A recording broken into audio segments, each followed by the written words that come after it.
உழைக்கிறவனை சரியான இடத்திலே நீங்க வைக்க வேண்டும் என்பதுதான் என்னுடைய கோரிக்கையாக இருக்கிறது. உழைக்கிறவனை சரியான அங்க வேஷம் போடுற வைக்காத. அவளும் குரூப்பா பிரிச்சுட்டு போயிட்டு இருக்கிறான். அங்க ஒரு குரூப் வரான், ஒரு ஆளு அவன் ஒரு நாயை கொண்டு விட்டாலும் ஓட்டு போடுறான். ஐயா, ஒரு நாயை கொண்டு விட்டாலும் ஓட்டு போடுறான். அது ஏதா இருக்கட்டும் எவனா இருக்கட்டும் போடு அப்படிங்கிறான். ஆனால் நாம ஒவ்வொன்றிலும் நிறை குறை பார்த்து கொண்டே இருக்கிறோம். நம்மளுக்குள்ளே ஒற்றுமை இல்லாத நிலையினால்தான் குமரி முதல் தமிழகம் கோட்டை வரை 40ஐயும் கையை விட்டு இழந்தோம் என்றால் நம்மில் ஒற்றுமை இல்லாத ஒரு நிலை இருந்து கொண்டிருக்கிறது.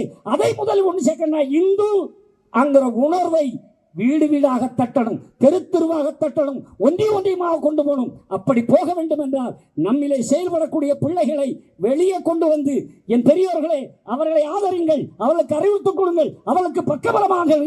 இந்த இந்து தர்மம் உலகத்திலும் ஐயா வைகுண்டர் சொன்னது போல காவி கொடி உலக ஆளக்கூடிய நிலையை உருவாக்க வேண்டும் என்றால் என் பெரியோர்களே நீங்கள் முன்னுக்கு வந்து இளைஞர்களை தட்டி கொடுங்கள். வைக்க வேண்டிய இடத்தில் ஒவ்வொருவரையும் வைத்தால் எல்லாம் சிறப்படையும் என்று சொல்லி வாழ்த்துக்கூறி விடைபெறுகிறேன்.